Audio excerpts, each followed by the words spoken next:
그렇습니다. 만약에 Of course it's concerning if North... And that dilemma, the end of the Kim dynasty.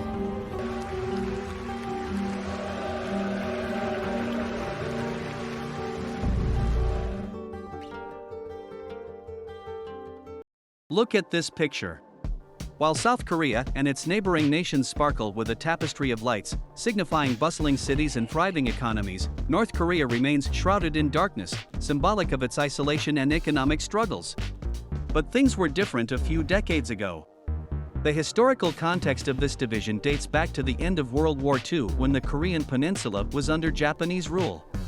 Following Japan's surrender in 1945, the peninsula was divided along the 38th parallel into two occupation zones, with the Soviet Union occupying the north and the United States occupying the south. This division soon evolved into two separate governments in 1948, laying the foundation for the North Korean regime, led by the Kim dynasty, and the democratic nation of South Korea. From the outset, the two nations embarked on contrasting journeys. Let's do a comparison of two Koreas in their economy, innovation, defense, culture and quality of life and find our winner by tallying the AI scores on these criteria. Let's find out who has done better in the economy. South Korea's economic journey since the split of the Korean peninsula in 1948 has been like watching a blockbuster movie with unexpected twists. Fast forward to 2023, and boom! Their GDP per capita hits a whopping $34,000. It's like they've aced the Economic Growth 101 class. Their secret sauce? A mix of export-focused strategies and turbocharged industrialization. Imagine industries like electronics, shipbuilding, and cars all high-fiving each other for a job well done. They've hustled their way up the ladder and earned a shiny 12th place in the global output rankings, all thanks to their market-driven mojo. Plus, let's not forget the chaebols. These family-owned giants like Samsung, Hyundai, and LG have been like the real MVPs in this economic journey. Skip across to North Korea, and it's like a whole different script. By 2023, their GDP per capita is hanging around the $1,200 mark. Yep, you read that right. It's like they're playing a different game of Monopoly altogether. Their love affair with the Jewish ideology has led to a super-centralized, planned economy. The result? Limited innovation and about as much diversification as a one-item menu. They're all about self-reliance, which is cool, but it's also like they're trying to make a hit song with just one note. Global markets? Not really their jam. And those international sanctions, courtesy of their nuclear pursuits? They're like the party crashers that just won't leave. With a trade volume of around $3.2 billion in 2021, it's safe to say they're navigating a tough economic terrain. Which country is more innovative?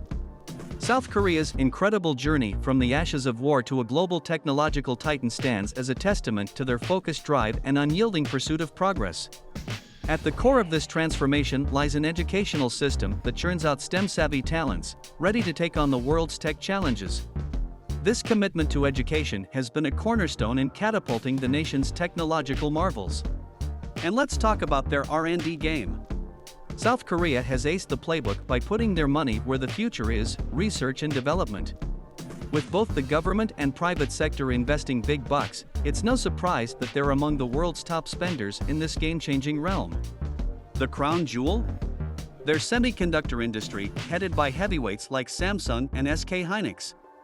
They're not just making chips, they're making history, dominating the global memory chip scene and turbocharging our digital revolution. Now, switching lanes to North Korea, it's like peering into a mystery novel. Their innovation journey is cloaked in secrecy and self-sufficiency. Their isolationist philosophy, wrapped in the Jewish ideology, has paved their tech path. In simple words, it's a belief that the country and its people should rely on themselves, without depending on other countries. It promotes self-reliance, independence, and the idea that the North Korean people are in control of their own destiny.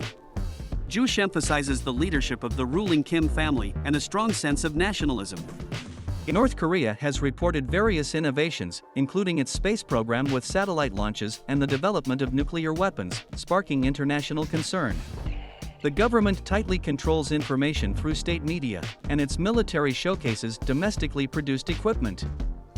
North Korea has experimented with agricultural techniques and medicinal claims, but verification is limited due to its isolation and secrecy. It's important to approach these reported innovations with caution, considering the regime's propaganda efforts and restricted access to information. Who has a better defense? North Korea, despite its economic challenges and the whole world's turned its back on us scenario, is like that tough kid in the schoolyard who's determined to show off their muscles. Even with its cash flow issues, the regime makes sure a chunk of its piggy bank goes into its military.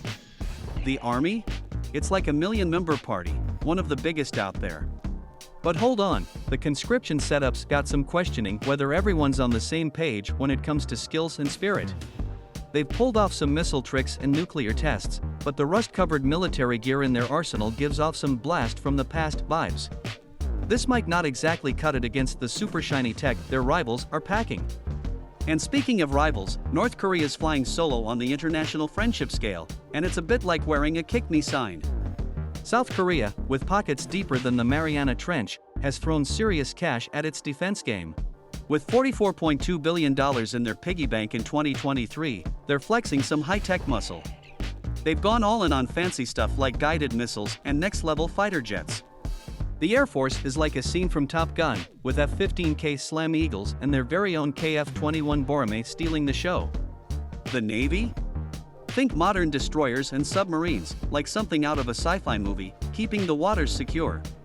And here's the kicker, they've got a buddy system with the US, teaming up for military exercises and even having US troops chilling in the area. It's like having backup on speed dial, and it sends a pretty strong message to anyone thinking of causing a ruckus. Now let's compare the culture. Ever since the split in 1948, North Korea has created a culture that dances to a different tune, all thanks to the powerful Kim dynasty. They're like the puppet masters, controlling everything, from education to media, even information itself.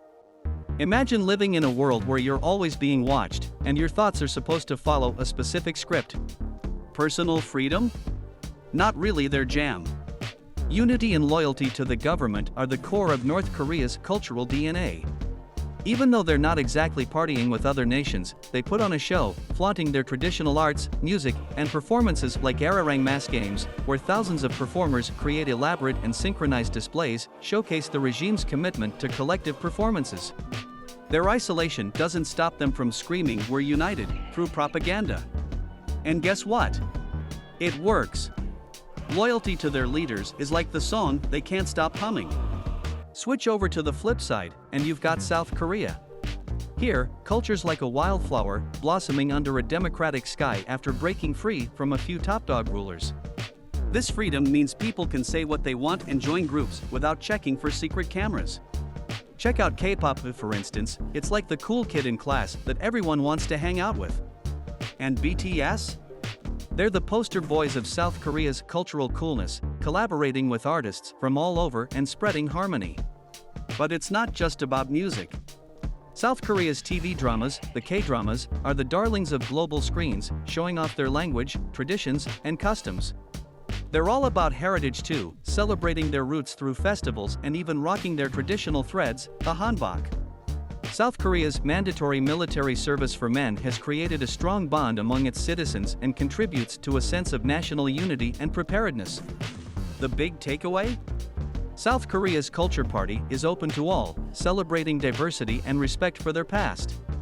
Which Korea has a better quality of life?